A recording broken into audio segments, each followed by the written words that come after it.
प्रतीक्षा भेल खत्म। 3 साल बाद फेर सँ सहरसा सुपौल रूट पर ट्रेनक परिचालन भेल शुरू।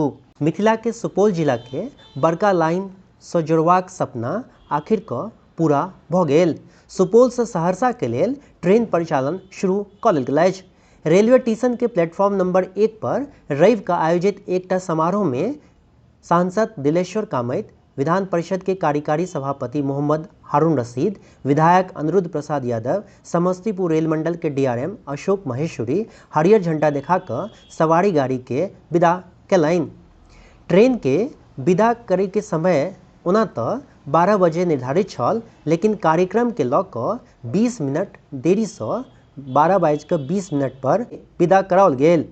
सांसद दिलेश्वर कामैत जनतब देलनि कि आजुक दिन सुपौल वासी के लेल ऐतिहासिक दिन अछि। ओ डीआरएम सँ पटना, दिल्ली, कोलकाता के लेल ट्रेन देबाक मांग सेहो केलनि।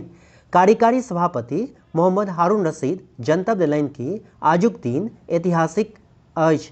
संगहि ओ कहलनि जे जल्दिये नवका ट्रेन सुपौल स्टेशन सँ चल। अपने के जनतब दी कि अमान परिवर्तन के लऽ कऽ 16 दिसंबर 2016 सँ सहरसा फारबिसगंज रेलखंड पर ट्रेनक परिचालन पूर्ण रूप सँ बंद कऽ देल गेल छल।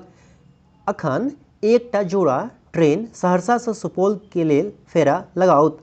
सहरसा सँ भोरका 9:10 बजे चलत, जे ट्रेन 10:30 पर सुपौल पहुँचत। ओहिना ट्रेन साँझुक 5:30 बजे सुपौल सँ खुजत, जे साँझ के 7 बजे सहरसा पहुँचत। भोर सँ लोकक हुजूम स्टेशन पर उमड़ल छल। बहुत रास लोक सुपौल सँ सहरसा तक ट्रेनक यात्रा सेहो कयलनि। एहि अवसर पर डीएम महेंद्र कुमार, एसपी मनोज कुमार, समस्तीपुर रेल मंडल के सीनियर डीसीएम वीरेंद्र कुमार समेत बहुत रास अधिकारी और अन्य गणमान्य लोक सब उपस्थित छलाह। ब्यूरो रिपोर्ट, मिथिला तक।